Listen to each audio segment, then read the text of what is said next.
Regular आते हैं press conference के लिए, किसी भी बात के लिए, उन्होंने आज एक अचंभी बात नोट की हो। वो ये बात थी कि आज प्रेस क्लब के गेट पर पहली बार हमने इतनी बड़ी तादाद में पुलिस को देखा है। इससे ऐसा अंदाजा होता है कि हमारी हुकूमत पत्ते के खड़खड़ाने से भी डरने लगी है। जैसा कि अभी सिराज तालिब साहब जो दिल्ली के राष्ट्रीय अध्यक्ष, दिल्ली के अध्यक्ष हैं नेशनल पार्टी के और नेशनल सेक्रेटरी हैं, उन्होंने ये बात आपके सामने रखी है कि आज की जो प्रेस कॉन्फ्रेंस है उसका खास विषय ये है कि देश में जो राजनीतिक बंधु या वो लोग जो सिविल सोसाइटी के लोग मूल अधिकारों की लड़ाई लड़ते हैं, फंडामेंटल राइट्स की लड़ाई लड़ते हैं, या वो पत्रकार जो सरकार से सवाल करते हैं, आज उनमें से बहुत सारे लोग देश के विभिन्न हिस्सों में पिछले कई महीनों से बल्कि सालों से जेलों की सलाखों के पीछे बंद हैं। हम ये देख रहे हैं कि उन पर बड़े बड़े काले कानून लगा दिए गए, खासतौर से अनलॉफुल एक्टिविटीज एक्ट, जबकि वो कोई टेररिस्ट नहीं है, जबकि उनका किसी टेररिस्ट संगठन से कोई संबंध नहीं है। लेकिन आप जानते हैं कि अनलॉफुल एक्टिविटीज एक्ट इसलिए लगाया जाता है कि आपको बेल नहीं मिल सके, इसलिए लगाया जाता है कि लंबी मुद्दत तक आपको जेल में रखा जा सके। इसलिए वो जानते हैं कि जो चार्जेस और जो एलिगेशन आपके खिलाफ लगाए गए हैं वो अदालत में ठहर नहीं सके, तो अदालतों को भी पाबंद कर दिया जाए कि वो आपको, इसलिए कि आप जानते हैं कि यूएपीए में जो आदमी बंदी बनाया गया है उसको जमानत के लिए भी, बेल के लिए भी ये साबित करना पड़ता है पहले कि मुझ पर जो एलिगेशन है, जो चार्जेस लगाए गए हैं वो बेबुनियाद है। हालांकि हमारे यहां आप जानते हैं कि सुप्रीम कोर्ट की बाकायदा वर्डिक्ट है कि bail is a rule, jail is an exception. लेकिन आप सूरत उलट गई है, जेल इज ए रूल और बेल इज एन एक्सेप्शन हो गया है। वेलफेयर पार्टी ऑफ इंडिया, ये जो लोग जेलों में गिरफ्तार हैं वो देश के अलग अलग भागों में हैं और वो अलग अलग धर्मों और कास्ट से बिलोंग करते हैं।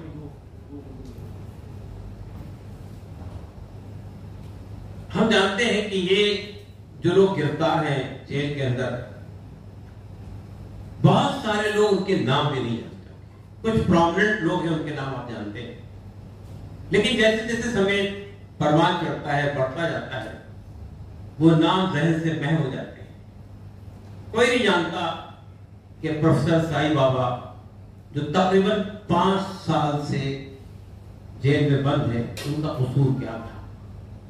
हैंडीकैप है, उनके पैर काम नहीं करते हैं, जेल के अंदर 17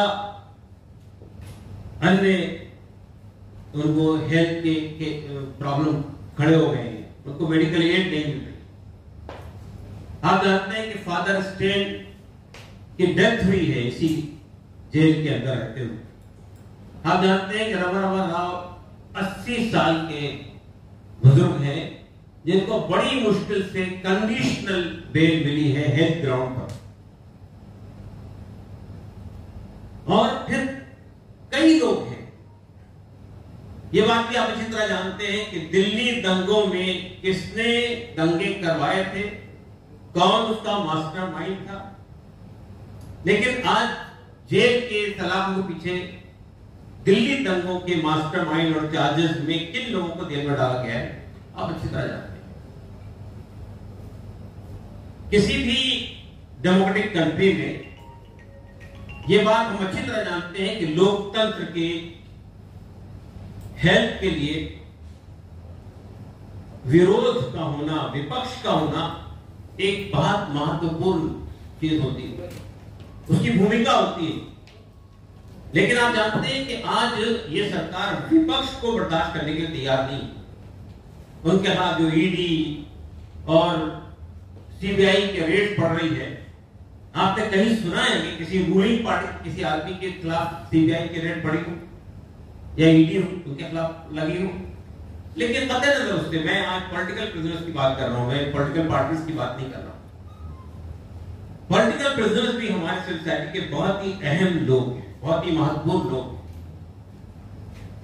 लेकिन आप जानते हैं कि इन लोगों को कितने लंबे अरसे से जेल में रखा गया है।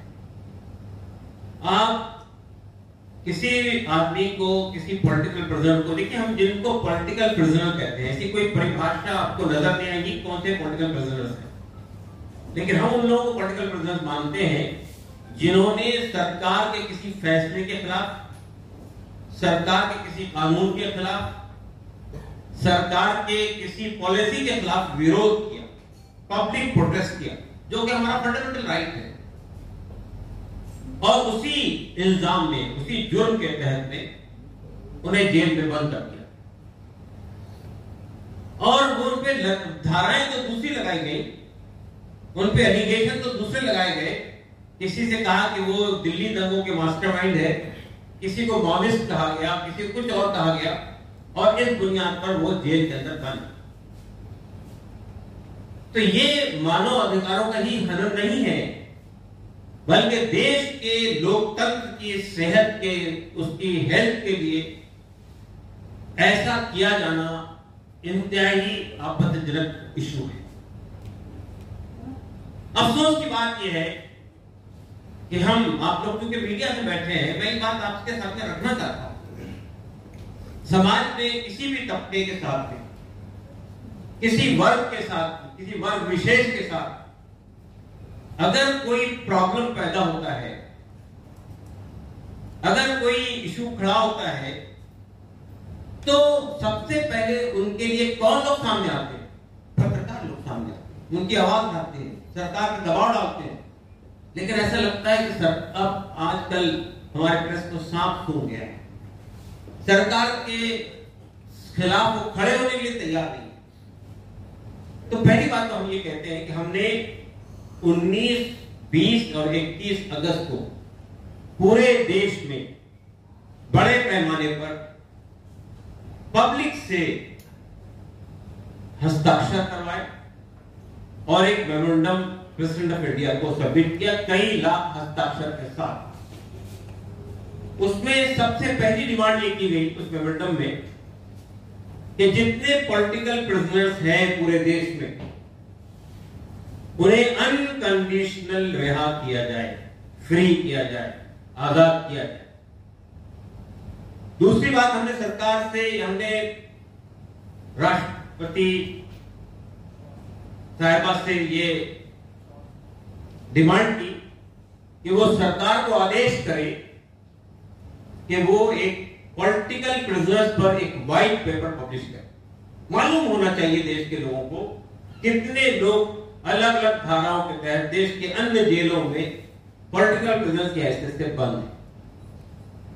तीसरी बात, हमने ये डिमांड की उनसे कि वो उन सब लोगों को कंपनसेशन दें, उतने जितने दिन जेल में रखा गया उसके हिसाब से उनके, अगर वो प्रोफेसर थे, उनका जो वेतन था, या कोई पीएचडी होल्डर है, कोई और प्रोफेशन था, तो उसके प्रोफेशन के हिसाब से उसको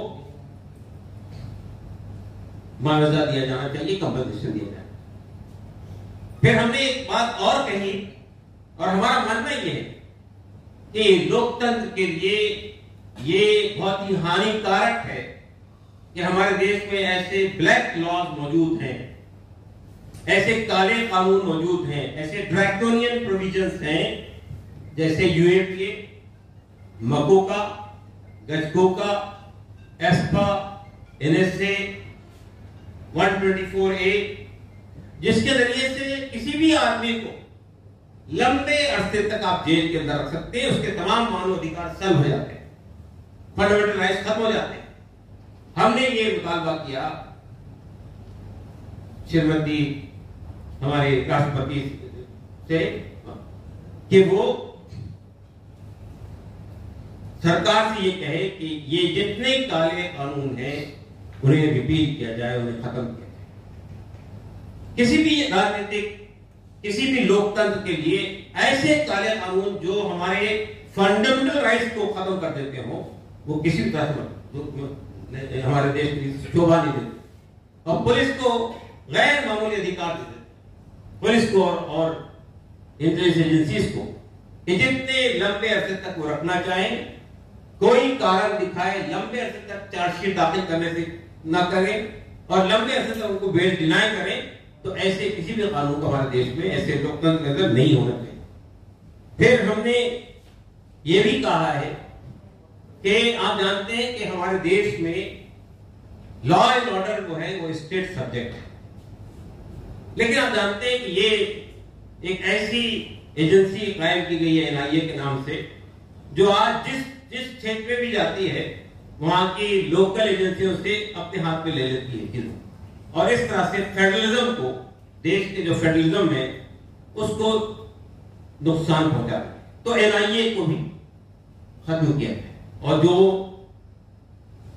स्टेट के पास जो पावर है लॉ एंड ऑर्डर कंट्रोल करने के लिए, उसको रिस्टोर किया। इसके बाद हमने कल 31 अगस्त को यहां VK Krishna Menon hall opposite supreme court में एक दिन भर का पीपुल्स ट्रिब्यूनल किया। और पीपुल्स ट्रिब्यूनल किया ही इसलिए जाता है कि पब्लिक के सामने विशेष तौर पर जिन लोगों को जिनको बंधक बनाया गया है, जिन पर तरह तरह के आरोप लगाए गए हैं, उनका एक पब्लिक ट्रिब्यूनल के अंदर उसका विश्लेषण किया जाए, पब्लिक में अवेयरनेस पैदा किया जाए, लोगों को बाखबर किया जाए, अवेयर किया जाए। तो हमने ये उनके ऊपर क्या चार्जेस लगाए गए, क्या सेक्शंस लगाए गए, क्या आरोप है प्रोसिक्यूशन के, और उनका क्या आर्गुमेंट है, हमने हर केस की हिस्ट्री पेश की और उसके बाद ट्रिब्यूनल ने उस पर जजमेंट दी, उस पर अपना ऑब्जर्वेशन दिया। तो जो ट्रिब्यूनल की ज्यूरी थी उसमें हाई कोर्ट के रिटायर्ड जजेस थे, सुप्रीम कोर्ट के सीनियर लॉयर थे, हाई कोर्ट के सीनियर लॉयर थे, सिविल सोसाइटी के ऊंचे पद के लोग थे। मैं उनके नाम आपके सामने रखना चाहता हूं। पहले डॉक्टर यानी जस्टिस SS पार्कर, जो रिटायर्ड हाई कोर्ट जज हैं बंबई हाई कोर्ट के, वो सुबह से शाम तक एज ए ज्यूरी के हेड के तौर पर वहां मौजूद है। दूसरा नाम था सुप्रीम कोर्ट के सीनियर एडवोकेट प्रशांत भूषण जी, वो भी इस ट्रिब्यूनल के अंदर मौजूद। तीसरा नाम था सीनियर एडवोकेट गायत्री सिंह, जो बंबई हाई कोर्ट की सीनियर एडवोकेट है, वो उसमें मौजूद। फिर तपन बोस साहब, जो कि सिविल राइट्स के लिए काम करते हैं देश में, जो कि आप जानते हैं कि इन्होंने बहुत सारी डॉक्यूमेंट्रीज बनाई है मानव अधिकारों के मामले पर, वो मौजूद थे। फिर उसमें डॉक्टर जफर इस्लाम खान साहब, जो कि एक्स फॉर्मर चेयरमैन है दिल्ली ह्यूमन राइट कमीशन के, वो मौजूद थे, माइनॉरिटी कमीशन के, वो मौजूद थे। इसके अलावा जो है डॉक्टर सैयदा हमीद, जो कि प्लानिंग कमीशन की फॉर्मर मेंबर है, वो मौजूद है। ये इन लोगों ने बहुत तफसील से। अच्छा, फिर इसके साथ साथ हमने कुछ पॉलिटिकल प्रिजनर्स की फैमिली के लोगों को बुलाया, जिसमें उमर खालिद की मदर, खालिद सैफी की वाइफ, और इसके अलावा अतहर खान की मदर, फिर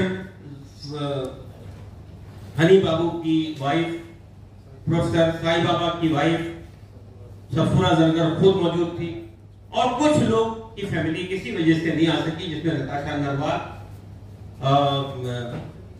सिद्दीक कप्पन, और यहाँ दिल्ली के जो बहुत ही प्रोमिनेंट हमारे जर्नलिस्ट हैं गौतम नौलखा जी, ये लोगों का भी केस हमने प्रेजेंट किया। जस्टिस जूरी की जो फाइंडिंग्स है मैं वो आप सामने रखना चाहता हूं। फैमिली ने, जो फैमिली उसमें आई थी, उन्होंने एक तो उन पर जो विपदा गुजरी है इन दिनों में, कहीं 2 साल कहीं 3 साल, किसी का सोल अर्निंग मेंबर जो है वो जेल के अंदर है, किसी का होनहार बेटा जिससे वो उम्मीदें बांध रहे थे वो जेल के अंदर है, किसी का भाई जेल के अंदर बंद है। तो ऐसे लोगों ने अपनी विपदा सुनाई, दर्द भरी कहानी सुनाई। और समाज में अगर किसी को आप आतंकित घोषित कर दें या इल्जाम लगा दें उसके ऊपर में, उस पर यूएपीए लगाते हैं, तो समाज में ऐसे लोगों के साथ क्या बर्ताव करता है समाज को आप अच्छी तरह जानते हैं। तो उन्होंने अपनी पीड़ा सुनाई वहां पर, और उसके बाद उन्होंने ये बताने की कोशिश की कि अगर हमारे लोग जो लोगों के हुकूक की लड़ाई लड़ रहे हैं, अगर उनके साथ इस तरह का मामला होगा तो कल कौन खड़ा होगा, कल कौन खड़ा होगा, लोगों के मानव अधिकारों का हनन होगा तो कल कौन खड़ा होगा। ये उन्होंने सुना। उसके बाद जो है जो हमारी जूरी थी उसने जो बातें कही हैं, पहली बात तो उन्होंने ये कही है कि ये जो बहुत सारे कैदी गिरफ्तार किए गए हैं पॉलिटिकल प्रिजनर, उस पर खासतौर से दिल्ली दंगों में एक सिंगल चार्जशीट में 25-30 लोगों को गिरफ्तार किया,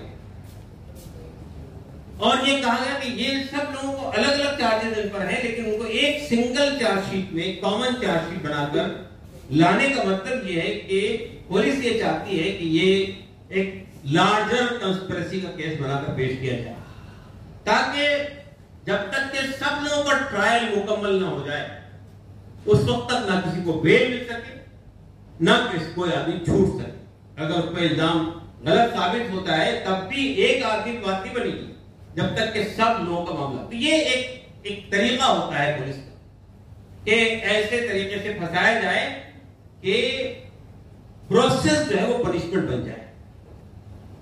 तो ये बात हमारी जूरी ने कही है कि ये जो ट्रायल हो रहा है, लेंदी ट्रायल, जिस तरह लंबे अरसे तक जेलों में रखा जा रहा है, तो प्रोसेस जो है वो पनिशमेंट बनता है। दूसरी बात पैनल ने ये कही कि ये जो सुप्रीम कोर्ट का कहना है कि bail is a rule, jail is an exception, इसको इंश्योर किया जाना चाहिए। तीसरी बात उन्होंने कही कि बाज जो लोग अरेस्ट किए गए हैं उनको दबाव डालकर, टॉर्चर करके मजबूर किया जा रहा है कि वो पुलिस के इन्फॉर्मर बन जाएं, वो जो है हॉस्टाइल विटनेस हो जाए, ताकि वो दूसरे लोग अपने जो को ब्रदर्स उनके जेल में बंद हैं उनके खिलाफ गवाही दे और उनकी गवाही को बुनियाद बनाकर उन लोगों को जेल में बंद कर दे। इसकी कोशिश भी हो रही है, जो बिल्कुल अनडेमोक्रेटिक है, इलीगल है, नहीं होना चाहिए। इसके बाद पैनल ने ये बात सजेस्ट की, बहुत इंपॉर्टेंट बात कही, और मैं समझता हूं कि हमारे देश में इसकी बहुत सख्त जरूरत है। उन्होंने कहा कि जिन लोगों को गैर जरूरी तौर पर फंसाया गया है जेलों के अंदर, उन सब लोगों को अगर ये साबित हो जाता है कि इनको फंसाया गया है गलत इल्जामात में, तो उन पुलिस अफसरान जिन्होंने इस तरह की झूठी चार्जशीट बनाई, झूठे एलिगेशंस लगाए, काले कानून पर अप्लाई किए, उनको अकाउंटेबल बनाया जाए और उनके खिलाफ मुकदमा कायम करके उनको सजा दिलवाई जाए। ये एक बड़ी अहम फाइंडिंग थी कल के ट्रिब्यूनल की। एक और बात ये सामने आई कल के उसमें कि बहुत सारे जो पॉलिटिकल प्रिजनर जेल में बंद हैं, जो बिजनेस के जो मानव अधिकार होते हैं वो सब भी होते हैं, they are all under trial people, वो पनिश नहीं है, उन पर कोई इल्जाम साबित नहीं हुआ है, तो उनके जो मानव अधिकार है वो खत्म नहीं कर सकती है गवर्नमेंट, लेकिन उनको मेडिकल फैसिलिटीज नहीं मिल रही है, उन पे जो है उनको टॉर्चर किया जा रहा है, ऐसे इल्जाम सामने आए पब्लिक के, हमारे मीडिया में भी पब्लिश हुए। तो इसका भी नोटिस संज्ञान हमारी उसने लिया। तो ये जो कैंपेन हमने चलाई है, देखिए ये हम समझते हैं कि इस वक्त का बहुत ही महत्वपूर्ण सब्जेक्ट है कि जो देश के अन्य हिस्सों में, और हम ये बात कहने पे मजबूर हैं कि देश में 2014 के बाद बड़ी मात्रा में पॉलिटिकल प्रिजनर्स बनाए जा रहे हैं, बड़ी मात्रा में, बड़ी तादाद में लोगों को बेबुनियाद आरोपों के तहत काले कानून के जरिए से उनको अंदर रखा जा रहा है। ये कौन लोग हैं? ये वो लोग हैं जिन्होंने सीएए के खिलाफ प्रोटेस्ट किया, ये वो लोग हैं जिन्होंने फार्मर्स के राइट के लिए बात की थी, ये वो लोग हैं जिन्होंने महंगाई के खिलाफ आवाज उठाई थी, ये वो लोग हैं जिन्होंने डेमोक्रेसी का जो हश्र हो रहा है उसके खिलाफ खड़े हुए थे। उन पर कभी जी हाँ, भीमा कोरेगांव वाला केस आपके सामने 3 साल से लोग बंद है। तो ये मुतालबा किया जा रहा है कि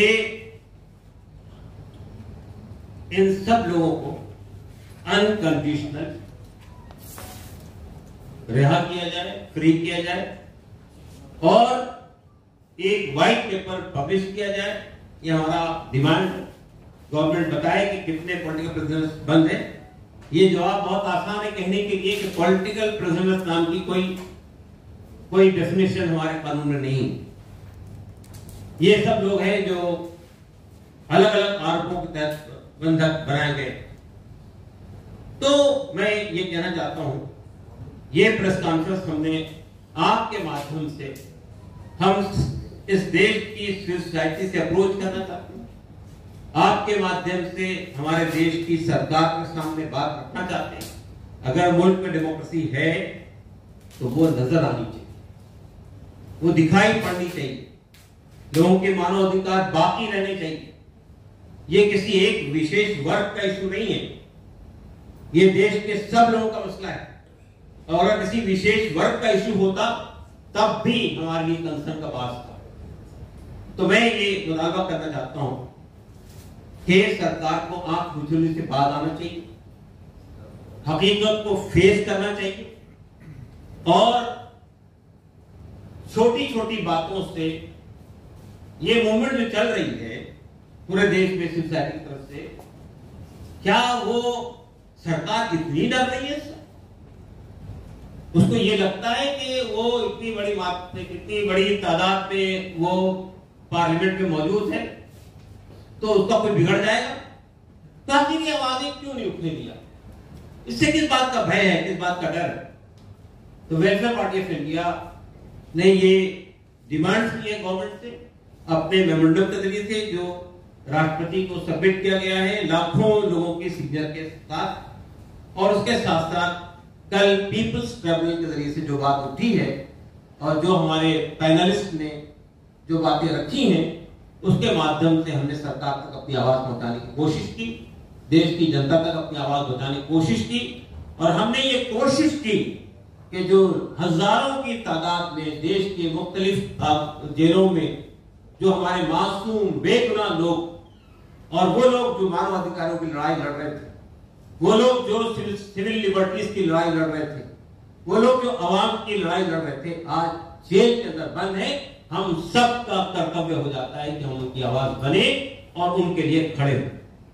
दोस्तों और साथियों, इसके साथ साथ मैं ये कहना चाहता हूं कि एक और कोशिश हो रही है इस तरह के स्टेप के जरिए से कि जो लोगों की रियल समस्याएं हैं, जिन समस्याओं को वो फेस कर रही है, कौन आदमी ऐसा है इस देश का जो मिडिल क्लास बिलोंग करता हो, जो लोअर मिडिल क्लास से बिलोंग करता है, जो अपर मिडिल क्लास से बिलोंग करता हो, आज महंगाई से परेशान नहीं है? कौन सा ऐसा आदमी है जो बेरोजगारी, बढ़ती हुई बेरोजगारी से परेशान नहीं है?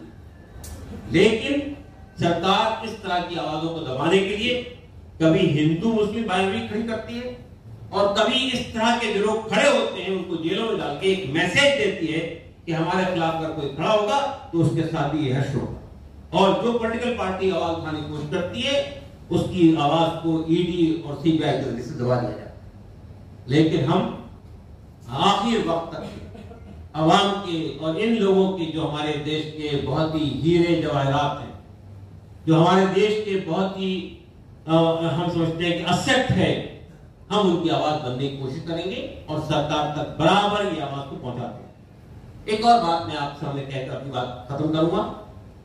वेलफेयर पार्टी ऑफ इंडिया 15 अक्टूबर से 31 अक्टूबर तक एक देशव्यापी अभियान छेड़ रही है महंगाई के खिलाफ और बेरोजगारी के खिलाफ। हम ये कोशिश करेंगे कि जितने लोग पीड़ित हैं महंगाई से, बेरोजगारी से, वो एक मास मूवमेंट में कन्वर्ट हो और सरकार के सामने खड़े होकर कहें कि सिर्फ वो पूंजीपतियों को फैज पहचाना, पूंजीपतियों को फायदा पहचाना छोड़े और जनता की जो मुश्किलात हैं, जनता की जो परेशानियां हैं, उसको महसूस करके उसका जवाब दें। शुक्रिया, धन्यवाद। अगर आपका कोई मिलेट टाइम्स को आपकी जरूरत है, हमारी आप माली मदद करें।